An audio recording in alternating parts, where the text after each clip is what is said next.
Hi, my name is Julianne Leahy, and this is my teaching topic video for Marketing 363 Integrated Marketing Communications. I am doing section 1 from chapter 6, which is Segment Your Market.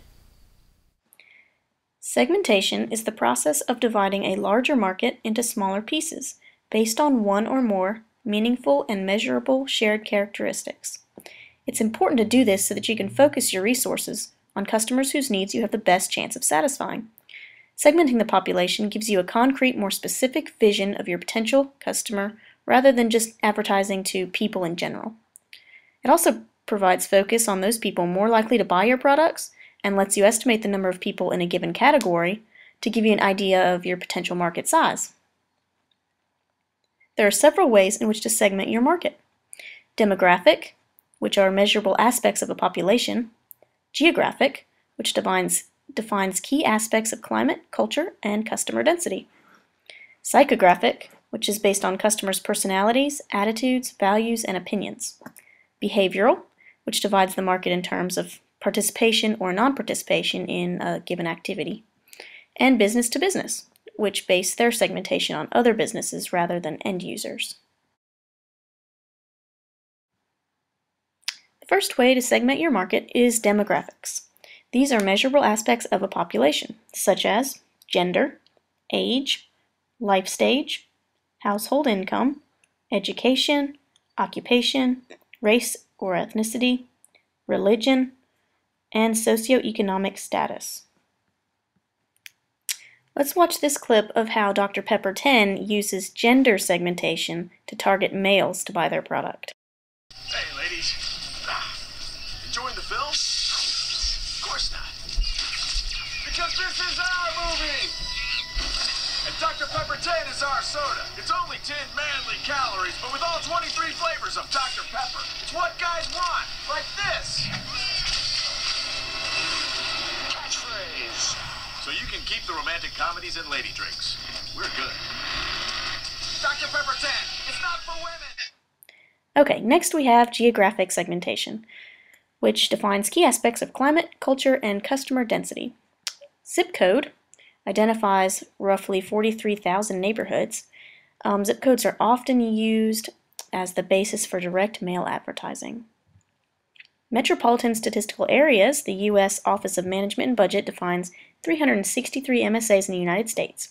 This is important for local advertising channels like newspapers, radio, and TV so that they know what areas are densely populated and then they can reach the most potential customers.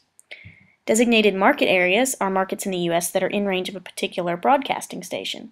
It identifies TV stations whose broadcast signals can reach specific areas and attract the most viewers. Sales or distribution regions are where many companies create their own geographic subdivisions, which usually vary by company. For example, a product might be sold through a specific retailer that is only operating in the Northwest. And last, we have climatic, which are areas with specific climate that would affect customer buying habits.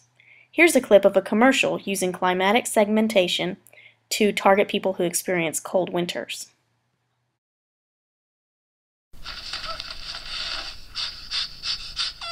Hello, I'm cold. Omni-Heat is not. That's because that little silver dots that reflect heat back to you to keep you 20% warmer than ordinary light.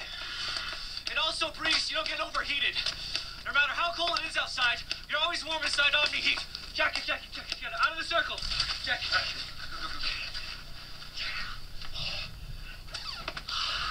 Out of the circle. Thanks, guys. Next we have psychographics, which segments consumers in terms of personality, values, attitudes, and opinions. In other words, it captures the reasoning and emotion behind people's decisions. This information helps advertisers appeal to specific groups of people who hold certain priorities or interests. For example, the next video clip would likely target people who enjoy drinking and socializing.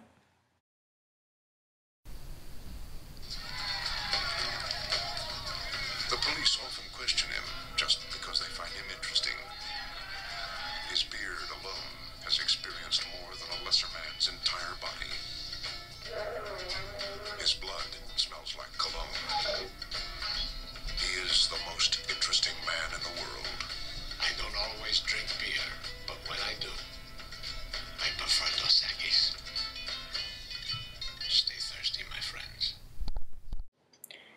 Next is behavioral segmentation. This segments customers based on their participation or non-participation in an activity. Segmenting behavior often singles out heavy users of a product because even though these consumers may be relatively small in number, they often are key to sales in a category. The 80/20 rule comes into play here, and this is the rule that states 20% of customers buy 80% of a product. So knowing this, advertisers can use behavioral segmentation to appeal to the heavy users. And lastly, we have business-to-business segments. Many clients sell products used by businesses rather than end users.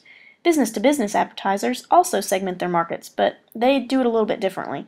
So we're going to look at some of those segments. First is company size, and basically all this is things such as revenues and headcount, size of a company. Next is industry. Marketers often use the North Alabama Industry Classification System, which is a numerical coding of industries in the United States, Canada, and Mexico. It reports the number of firms, the total dollar amounts of sales, the number of employees, and the growth rate for industries, all broken down by geographic region. Next segment's geography, and this comprises of things such as location of headquarters, sites, or geographic focus of distribution.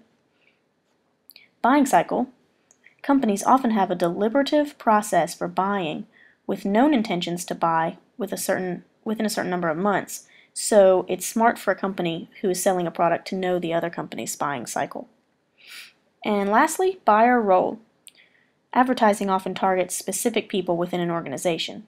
So for example, a company might want to seek out that person that makes the buying decisions within the company.